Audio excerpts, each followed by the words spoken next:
Bien, alors maintenant des exercices d'application, on en a trois qui sont pas évidents. Au-delà des exercices de simple résolution d'équations du second degré que vous pouvez faire tout seul, hein. Exercice 16. Soit état un paramètre réel. Donc c'est un nombre fixé que vous ne connaîtrez pas.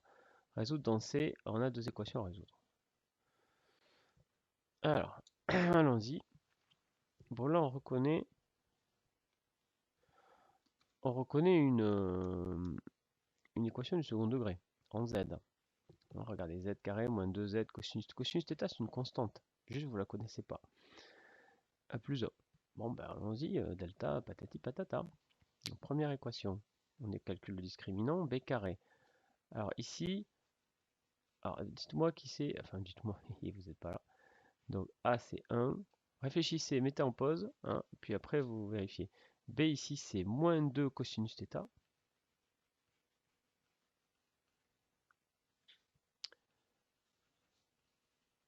Attention, cosinus θ ne fait pas partie des variables, c'est un paramètre. Et C, qu'est-ce que c'est? C'est 1. Donc delta B carré moins 2 cosinus θ au carré, ça sent la trigonométrie ça, moins 4 AC. Qu'est-ce que ça vaut? Bah, ça vaut donc 4 cosinus carré θ moins 4. Bon, on peut mettre 4 en facteur. Cosinus carré θ moins 1. Oh, mais cosinus carré θ moins 1, qu'est-ce que c'est? C'est sinus carré θ. Bon, ça c'est bien parce que c'est strictement positif. Je dis des bêtises. Si je dis des bêtises, ça va pas. Je me suis laissé emporter. Cosinus carré moins 1, ça vaut pas sinus θ. Ça vaut moins sinus θ. Puisque c'est cos carré plus sinus carré qui vaut 1. Donc 1 moins cosinus carré, cosinus carré moins 1, ça vaut moins sinus carré θ. Très bien. Et donc, puisque sinus carré θ c'est toujours strictement positif, et bien moins 4, ça c'est strictement toujours négatif.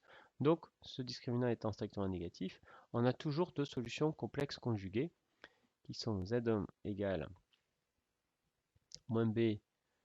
Alors, moins b, c'est 2 cosinus θ, moins racine, moins i racine de ça. Donc, racine de ça, c'est racine de 4 sinus carré θ. Il faut prendre le moins, hein. Le tout divisé par 2. Alors, on aimerait bien simplifier par 2. Peut-on le faire? Alors, on aimerait bien ce racine de 4 sinus carré θ dire que c'est 2 sinus θ. A-t-on le droit de le faire? Je vous laisse réfléchir le temps que je réécrive.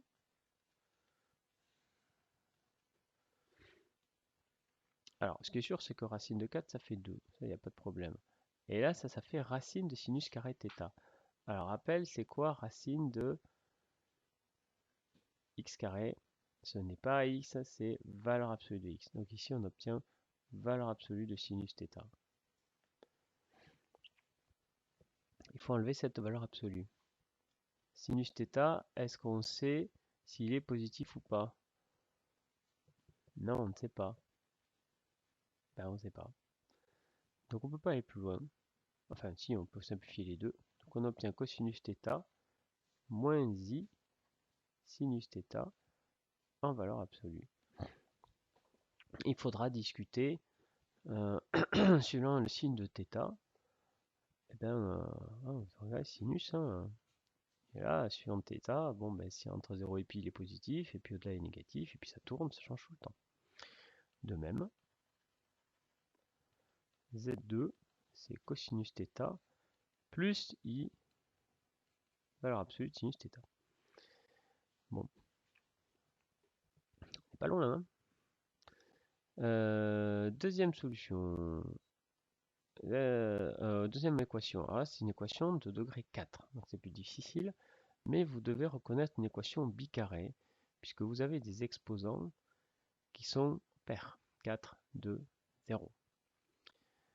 Et donc on sait résoudre ce type d'équation. Ah, zut, je ne vais plus avoir la place. Bien, alors maintenant, l'équation bicarrée. Z4 moins 2z carré cosinus θ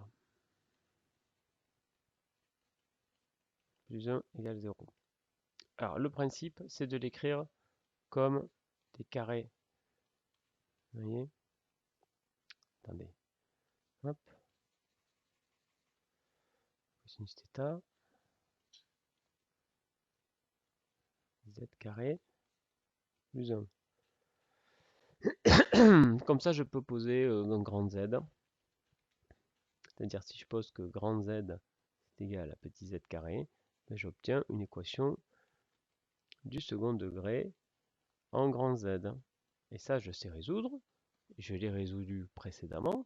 Je sais que ça signifie que grand Z va être égal à cosinus θ moins I, valeur absolue de sinus θ, ou, ça c'est grand Z égale cosinus θ plus I, valeur absolue de sinus θ. Voilà mes deux possibilités. Mais c'est pas grand Z que j'ai là, hein, c'est Z carré. Z carré qui est égal à cosinus θ moins I sinus θ, ou Z carré égale cosinus θ plus I, valeur absolue de sinus θ. Donc maintenant je dois résoudre cette équation-là. Alors, ben, c'est pas très compliqué, vous allez voir, mais là on va pas couper à la discussion de sinus θ. Il va falloir qu'on arrive à faire sauter ces valeurs absolues. Alors, premier cas, si θ, il appartient à 0 pi.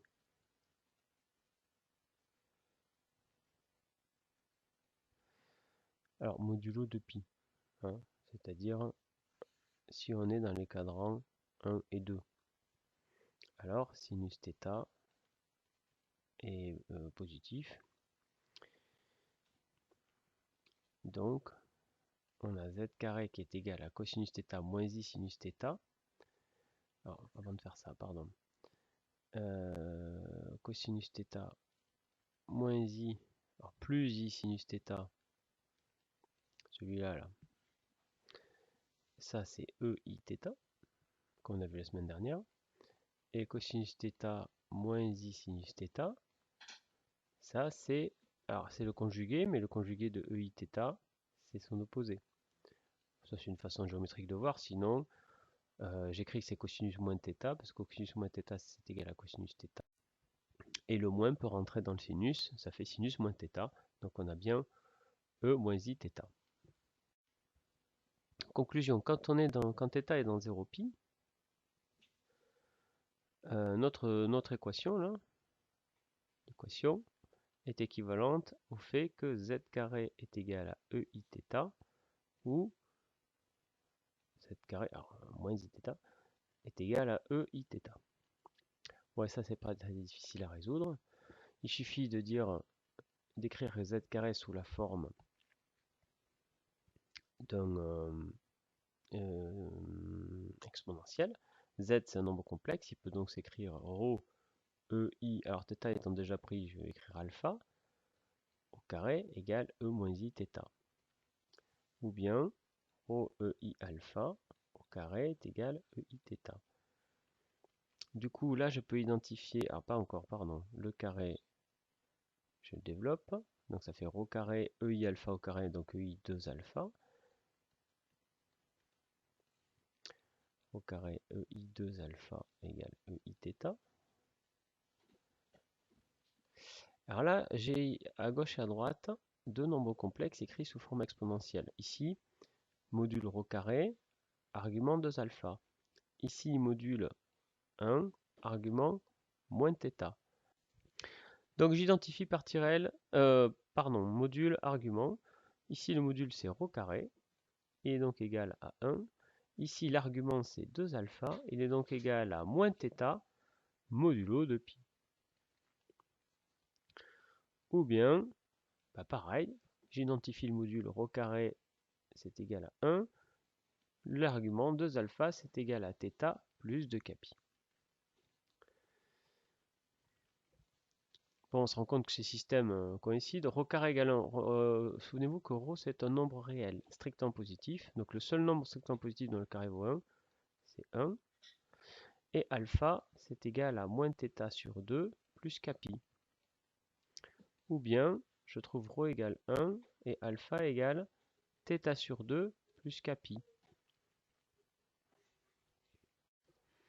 Bien, alors maintenant, regardez ce que ça signifie. Je prends pour exemple θ égale pi sur 6. Souvenez-vous qu'on ne sait pas combien il vaut θ. Ben, dans tous les cas, les solutions, elles sont de module 1, ça veut dire qu'elles sont sur le cercle trigonométrique. Et elles sont d'angle moins θ sur 2, donc si θ est égal à pi sur 6, on a une première solution qui est égale à θ sur 2, plus capi, hein, et l'autre moins θ sur 2. Donc on a deux solutions qui sont complexes conjuguées, c'est logique.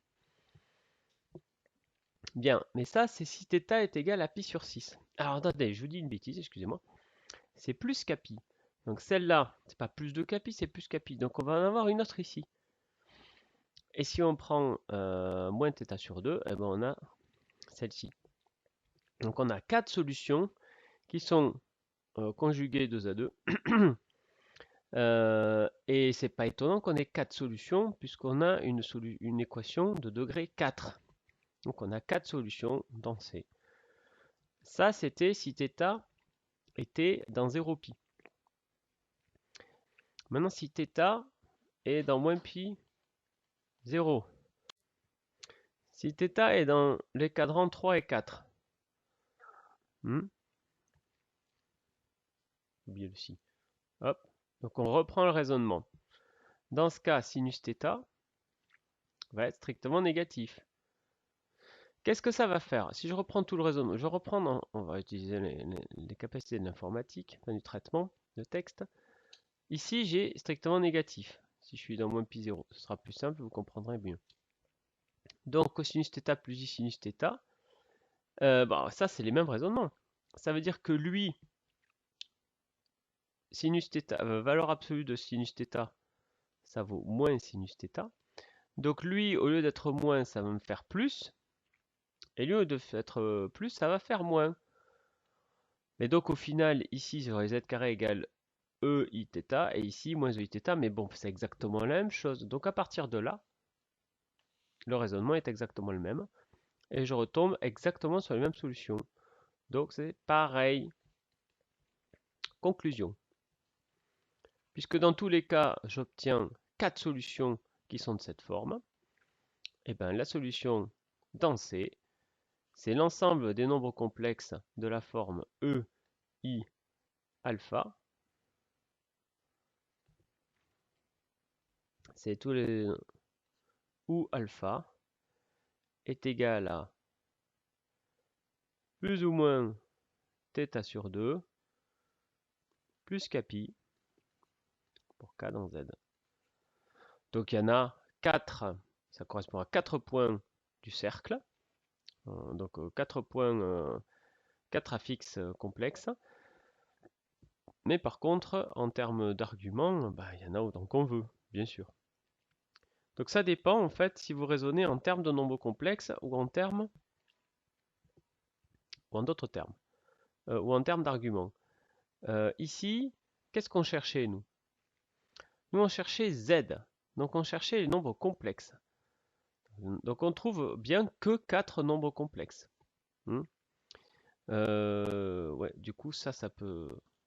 Hein, comprenez, en termes d'angle, je me suis laissé emporter là, excusez-moi, en termes d'angle, il y en a bien 4 infinités, mais en termes non complexes, il n'y en a bien que 4. Il y a le nombre complexe E, I, θ sur 2, c'est lui. Il y a le nombre complexe E, I, θ sur 2 plus pi, c'est lui. Il y a le nombre complexe E moins I θ sur 2, c'est lui. Et E moins I θ sur 2 plus pi. Et puis c'est tout, il n'y a que ces 4 nombres. Et on peut même faire encore mieux. J'ai E I θ sur 2. Mais plus pi, ajouter pi, ça revient à prendre l'opposé du nombre complexe. Donc c'est moins E I θ sur 2. Mettre moins au niveau de l'argument, ça correspond à prendre le conjugué. Et rajouter pi, l'opposé du conjugué.